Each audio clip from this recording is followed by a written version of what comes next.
दोस्तों अगर आप भी MS धोनी और रोहित शर्मा को बेहतरीन खिलाड़ी मानते हैं तो इस वीडियो को लाइक जरूर कीजिएगा। दोस्तों SRH की टीम से उन्हीं के घर में पूरी तरीके से हारने के बाद ना धोनी को भी अपनी टीम पर विश्वास नहीं हुआ, जिसके बाद तो धोनी का गुस्सा इतना प्रचंड हुआ कि उन्होंने हार के 5 बड़े कारण बताते हुए उन खिलाड़ियों का नाम भी बता दिया जिसके चलते चाहकर भी उनकी टीम SRH से इतना आसान मुकाबला भी नहीं जीत पाई। पैट कमिंस के हाथों अब उन्हीं के घर में हार के बाद क्या बोले दोस्तों महेंद्र सिंह धोनी, उनके चौंकाने वाले बयान और कारणों का पूरा वीडियो आपको दिखाने जा रहे हैं। लेकिन उससे पहले आप सभी को क्या लगता है MS धोनी और पैट कमिंस में ज्यादा बेहतर कप्तान कौन है, नीचे कमेंट जरूर कीजिएगा। दोस्तों IPL के सीजन के सबसे खतरनाक कप्तान पैट कमिंस का सामना जब धोनी से हुआ तो नतीजा कुछ ऐसा निकला कि देखने वालों को आंखों पर विश्वास नहीं हो पाया। आपको बता दें कि दोस्तों चेन्नई सुपर किंग्स की टीम जो अब तक लगभग हर टीम को हरा चुकी थी, जो बहुत ताकतवर भी लग रही थी, ऐसा लग रहा था कि वो सनराइजर्स हैदराबाद की टीम को धोबी पछाड़ कर रख देंगे उनके घर में, लेकिन हो उल्टा गया। चेन्नई की टीम दोस्तों पहले बल्लेबाजी कर रही थी, लेकिन इनके सबसे पहले ओपनर बैट्समैन रचिन रविंद्र 12 पर भुवनेश्वर की गेंद पर आउट हो गए। कप्तान गायकवाड़ ने भले ही 26 रन लगा दिए, लेकिन रहाणे 30 में 35 रन लगाकर गए और शिवम दुबे के 24 में 45 रन इस टीम की इज्जत बचा रहे थे बस। बाकी दोस्तों जडेजा ने 31 रन की नाबाद पारी खेली और धोनी ने 1 रन बनाया, यानी कि टोटल कुछ ज्यादा खास निकल कर आना नहीं था, क्योंकि एक खिलाड़ी का भी 50 नहीं था।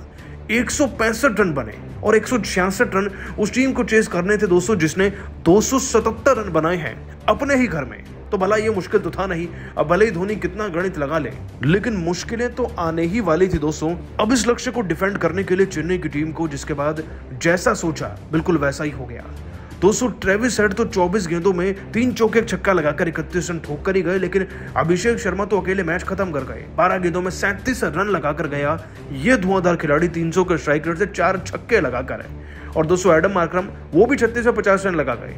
अब जब 36 गेंदों में 30 रन चाहिए हो तो भला कौन जीतेगा। यहां से तो अंतिम ओवर की उम्मीदें भी समाप्त हो गई और दोस्तों अल्टीमेटली SRH ने इस मैच को जीतकर अपने नाम कर ही लिया। दोस्तों ये चेन्नई की टीम के लिए करारा तमाचा था जो धोनी के सामने पूरी टीम को पड़ा और अब ये उनकी दूसरी हार भी दर्ज हो चुकी है। तो आप यहीं से अंदाजा लगा लीजिए कि धोनी कितने ज्यादा गुस्सा थे। और दोस्तों गुस्सैल महेंद्र सिंह धोनी ने अपनी टीम के हार के वो 5 कारण बता ही दिए जिसके चलते वो चाहकर भी नहीं जीत पाए। आपको बता दोस्तों कि धोनी ने अपने बयान में हार के कारण बताते हुए कहा, SRH की टीम को हराना कोई बड़ी बात नहीं थी, लेकिन जब हमारे खिलाड़ी ही जीतना ना चाहे तो हार तो होगी ही ना। ऊपर से मेरे नजरिए में कुछ कारण हैं जिसके चलते हम चाहकर भी जीत नहीं पाए, जिनमें सबसे पहला कारण हमारी टीम का टॉप ऑर्डर है। हमारी टीम का टॉप ऑर्डर नहीं बल्कि हर टीम के टॉप ऑर्डर की जिम्मेदारी होती है वो कम से कम 50 से 60 रन तो छोड़कर आए, लेकिन जब 12 और 26 रन मिलेंगे तो मिडिल ऑर्डर पर ज्यादा भार आएगा। ज्यादा प्रेशर के चलते मिडिल ऑर्डर भी कोलैप्स कर गया और हार का दूसरा कारण हमारे मिडिल ऑर्डर और साथ ही बल्लेबाजी क्रम के बाकी खिलाड़ियों में छुपा है। देखा जाए तो सबने 30, 24 और 23 गेंदें खेली हैं।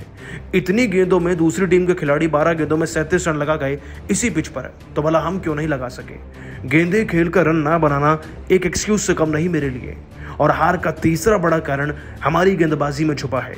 ये घटिया गेंदबाजी रही आज की, जिसके चलते हम अर्ली विकेट्स ले ही नहीं पाए। किसी भी टीम को अगर ध्वस्त करना है, उनको पछाड़ना है तो पावर प्ले में विकेट्स मिलने बहुत जरूरी है, लेकिन हमें विकेट्स मिले लेकिन तब तक बहुत रन बन चुके थे और इतने रन लुटाने के बाद विकेट्स लेने का कोई मतलब बनता नहीं। और हार का चौथा बड़ा कारण टीम का ना जीतना। जी हाँ, टीम का ना जीतने से मतलब है कि टीम का कोई इंटेंट ही नहीं था। जैसे कि मानो वो हार मान चुके थे पहले ही और किसी की तरफ से कोई जीत की आस मुझे नहीं दिख रही थी, क्योंकि सब में वो आग ही खत्म हो चुकी थी जो हम इस मैच में विजयी बना भी सके। और हार का 5वां कारण कहीं ना कहीं मैं खुद ब खुद को भी मानता हूं, क्योंकि अगर मैं थोड़ा जल्दी आकर बल्लेबाजी करता तो स्कोर ज्यादा बड़ा बनता, जिससे कि हम प्रेशर बना सकते थे हैदराबाद की टीम पर। ये 5 कारण हैं, लेकिन इन 5 पर काम करके हम जल्दी कमबैक करेंगे और अपने फैंस के लिए मैच को जीतेंगे भी। दोस्तों वाकई में धोनी के हर एक कारण में दम तो है, लेकिन आप सभी को क्या लगता है, क्या धोनी की वजह से ही उनकी टीम हारी है? नीचे आपका जवाब जरूर बताइएगा। दोस्तों IPL 2024 के सबसे रोमांचक और ऐतिहासिक 18वें मुकाबले के लिए ऑरेंज आर्मी हैदराबाद के सामने खड़ी थी। IPL इतिहास की सबसे बड़ी टीम मानी जाने वाली Chennai Super Kings Rajiv Gandhi International Stadium में इन दोनों टीमों के बीच होने वाला जबरदस्त घमासान देखने के लिए हर कोई बेकरार था। लेकिन फिर हैदराबाद की ऑरेंज आर्मी ने जो चमत्कार कर दिखाया उसने पूरे क्रिकेट जगत में तहलका ही मचा दिया। जी हाँ, लेकिन उससे पहले टॉस की बात करें तो इस मुकाबले में जब सिक्का उछाला गया तो टॉस के बॉस बने कप्तान हैदराबाद के पैट कमिंस और उन्होंने टॉस जीतकर पहले मेहमानों को बल्लेबाजी करने का न्योता दिया। चेन्नई की तरफ से अपनी टीम को तूफानी शुरुआत दिलाने के इरादे से सचिन रविंद्र के साथ ऋतुराज गायकवाड़ की जोड़ी मैदान में उतरी थी। इन दोनों के कंधों पर अपनी टीम को एक बेहतरीन ओपनिंग शुरुआत दिलाने की इंपॉर्टेंट जिम्मेदारी थी, जिसे इन्होंने बखूबी निभाना चाहा। इन दोनों खिलाड़ियों ने बेहतरीन चौके से अपना खाता खोला और तेजी से अपनी टीम को आगे बढ़ाना शुरू किया। 3 ओवर में ही चेन्नई ने 25 रन बना लिए थे। इन दोनों ने अपनी टीम को एक सटीक शुरुआत दिलाई थी और ये दोनों बड़ी पारी खेलना चाहते थे, लेकिन ज्यादा देर तक उनकी रणनीति काम नहीं आई। जैसे ही चौथा ओवर लेकर हैदराबाद के सबसे बड़े गेंदबाज भुवनेश्वर कुमार आए, उन्होंने अपनी पहली गेंद पर सचिन रविंद्र को अपने जाल में फंसा लिया, जहां सचिन रविंद्र केवल 9 गेंद पर 2 बेहतरीन चौकों की बदौलत 12 रन बनाकर वापस लौट गए और चेन्नई को पहला झटका लगा। अब नंबर 3 के पायदान पर चेन्नई के सबसे भरोसेमंद बल्लेबाज माने जाने वाले अजिंक्य रहाणे को बैटिंग में मोर्चा संभालने के लिए भेजा गया था, जिन्होंने आते ही पैट कमिंस को छक्के के लिए डिपॉजिट कर अपने तेवर हैदराबाद को दिखा दिए। और फिर दोस्तों पावर प्ले के आखिरी ओवर में कुछ ऐसा हुआ जिसने पूरे मैच का पांसा ही पलट कर रख दिया। जी हाँ, इस ओवर में भुवनेश्वर कुमार की इन दोनों बल्लेबाजों ने खटिया खड़ी कर दी। रहाणे ने पहले चौका लगाया तो ऋतुराज ने एक चौका अगली गेंद को छक्के के लिए बाउंड्री पार डिपॉजिट कर अपनी टीम को 6 ओवर में पावर प्ले में 48 रनों तक पहुंचा दिया था। इस ओवर में दोनों ने मिलकर कुल 15 रन बटोरे और इसे अब तक का सबसे महंगा ओवर बना दिया। ऐसा लगा था कि चेन्नई इस मुकाबले में वापस आ रही है। 7वें ओवर में रहाणे ने सिंगल लेकर अपनी टीम को 50 रनों के पार पहुंचाया। इनके बीच एक अच्छी पार्टनरशिप भी पनप रही थी, लेकिन दोस्तों तभी 7वां ओवर लेकर आए शहबाज अहमद ने अपनी पहली गेंद पर चेन्नई के कप्तान को घुटनों पर ला दिया और उनका आसान सा कैच बाउंड्री पर खड़े अब्दुल समद ने लेकर इस खिलाड़ी को पवेलियन को भेजा और जहां ऋतुराज 21 गेंद पर 3 चौकों और एक तूफानी छक्के की बदौलत 26 रन बनाकर वापस लौट आए। चेन्नई को दूसरा झटका बहुत जल्द लग चुका था। मैदान पर उतरी टीम के लिए मोर्चा संभालने शिवम दुबे उतरे थे, जिन्हें देखकर ऐसा लगा कि वह तो सर पर कफन बांधकर उतरे हैं। शहबाज अहमद के खिलाफ तूफानी छक्का लगाकर शिवम दुबे ने अपना खाता खोला तो अगली गेंद को उन्होंने बाउंड्री के बाहर चौके के लिए डिपॉजिट कर अपने तेवर हैदराबाद को दिखा दिए। 8 ओवर में उन्होंने अपनी टीम को 65 रनों तक पहुंचा दिया और उसके बाद रुकना क्या होता है वह तो शिवम दुबे से सीखा ही नहीं। मिनी युवराज सिंह के नाम से मशहूर इस खिलाड़ी ने सीधा छक्कों से डील करने का मन बनाया था। 12वें ओवर में टी नटराजन की लगातार 2 गेंद पर शिवम दुबे ने बाउंड्री पर 2 तूफानी छक्कों के लिए डिपॉजिट किया और 12वें ओवर में अपनी टीम को 105 रनों तक पहुंचा दिया। वह रॉकेट की रफ्तार से अपनी पारी को आगे बढ़ा रहे थे और देखते ही देखते शिवम दुबे अपने अर्धशतक के बेहद करीब थे। इन दोनों खिलाड़ियों के बीच 50 रनों की मैच विनिंग पर हावेदारी भी हो चुकी थी। शिवम दुबे अकेले ही हैदराबाद के नाक में दम किए हुए थे, लेकिन दोस्तों शायद अर्धशतक उनकी किस्मत में नहीं था। पैट कमिंस ने 14वें ओवर में इस खिलाड़ी को अपनी घातक स्लोअर बाउंसर में फंसा लिया और शिवम दुबे को 24 गेंद पर 2 चौकों 4 तूफानी छक्कों की बदौलत 45 रन बनाकर पवेलियन की शोभा बढ़ाने लौटना पड़ा। वहीं फिर दोस्तों इस क्रीज के बाद तो मानो हैदराबाद की चेन्नई की कमर तोड़कर रख दी हो। अगली ही ओवर में जयदेव नवतखट ने भी सेट बल्लेबाज अजिंक्य रहाणे का शिकार किया और लगातार गिरे 2 विकेटों ने चेन्नई को मुकाबले में काफी पीछे धकेल दिया। रहाणे 30 गेंद पर 2 चौके 1 छक्के की बदौलत 35 रन बनाकर वापस लौटे और 15वें ओवर में चेन्नई ने 127 रन बनाकर अपने 4 बल्लेबाजों को गवा दिया। मैदान पर रविंद्र जडेजा के साथ डेरी मिचेल अपने टीम के लिए मोर्चा संभालने नहीं आए थे, लेकिन रनों की रफ्तार ने तो मानो पूरे तरीके से ब्रेक लगा दिया। दोनों खिलाड़ियों को मैदान में काफी संघर्ष करना पड़ रहा था और 18वें ओवर में रविंद्र जडेजा ने कमिंस का स्वागत किया, जहां चौके से मिचेल ने आखिरी गेंद को चौके के लिए मारकर अपनी टीम को 152 रनों तक पहुंचाया। लेकिन दोस्तों डेरिल मिचेल ज्यादा मैदान पर नहीं टिक पाए। 11 गेंद पर 13 रन बनाकर अब्दुल समद ने उनका शिकार किया।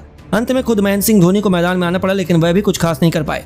पारी की आखिरी गेंद पर जडेजा ने चौका लगाकर 20 ओवर में अपनी टीम को 165 रनों तक 5 विकेट के नुकसान पर पहुंचा दिया और अब हैदराबाद के सामने एक आसान सा लक्ष्य था, लेकिन चेन्नई के गेंदबाजों के सामने हैदराबाद को मुश्किल तो होने वाली थी। अपनी टीम को तूफानी शुरुआत दिलाने के इरादे से हैदराबाद की तरफ से ट्रेविस हेड के साथ अभिषेक शर्मा की खौफनाक जोड़ी मैदान में उतरी थी, जिनका नाम ही चेन्नई के गेंदबाजों को पसीने छुड़ाने के लिए काफी था। और फिर जो हुआ उसे चेन्नई के फैंस क्या महेंद्र सिंह धोनी भी खुद कभी भुला नहीं पाएंगे। पहला ओवर लेकर आए दीपक चहर की दूसरी गेंद पर ट्रेविस हेड का कैच छूट गया और इसके बाद चेन्नई के फैंस बेहद निराश थे, लेकिन उन्हें अंदाजा भी नहीं था कि ट्रेविस हेड का कैच छोड़ना उन्हें इतना भारी पड़ सकता है। ओवर की आखिरी गेंद पर हेड ने जले पर नमक छिड़कते हुए गेंद को बाउंड्री के बाहर छक्के के लिए डिपॉजिट कर दिया। दूसरे ओवर में अभिषेक शर्मा ने कहर बरपा दिया। दूसरे ओवर लेकर आए मुकेश चौधरी का स्वागत अभिषेक ने बेहतरीन चौके से किया और ओवर की तीसरी गेंद को उन्होंने मिड विकेट के ऊपर से छक्के के लिए डिपॉजिट कर दिया। 5वीं गेंद पर मुकेश चौधरी ने नो बॉल करने की भूल की। इस पर छक्का तो लगा, जब फ्री हिट मिली तो उस पर अभिषेक शर्मा ने बखूबी फायदा भी उठाया और लगातार 2 गेंद पर 2 तूफानी छक्के जड़ दिए। अब तक उन्होंने ओवर में 3 छक्के लगाए, लेकिन इतने में उनका मन भरा नहीं। ओवर की आखिरी गेंद को उन्होंने बाउंड्री बाहर चौके के लिए मारकर इस ओवर में कुल 27 रन बटोरे, बल्कि इस ओवर में मैच का सबसे बड़ा भी ओवर बना दिया। तो दोस्तों इस ओवर में उन्होंने हैदराबाद को 35 रनों तक भी पहुंचा दिया था। तीसरे ओवर में उन्होंने दीपक चहर को भी नहीं बख्शा। पहले एक तूफानी छक्का लगाया, फिर अगली गेंद पर एक जबरदस्त चौका भी लगा दिया। लेकिन दोस्तों दीपक भी कोई कच्चे खिलाड़ी नहीं है। ओवर की चौथी गेंद पर अभिषेक ने जब बड़ा शॉट खेलना चाहा तो वह गलती कर बैठे। वह दीपक के जाल में फंस गए और बाउंड्री पर रविंद्र जडेजा ने उनका बेहतरीन कैच लपक कर सबसे बड़ी मछली अभिषेक शर्मा को पवेलियन भेज दिया। लेकिन जाने से पहले इस खिलाड़ी ने केवल 12 गेंद पर 3 चौके 4 तूफानी छक्कों से सजी 37 रनों की खौफनाक पारी खेली थी। उनके आउट होने के बाद मैदान में मोर्चा संभालने के लिए कप्तान ईडम मार्करम आए थे। चेन्नई इस विकेट के बाद वापसी करना चाहती थी, लेकिन यह तो केवल उनकी एक गलतफहमी थी।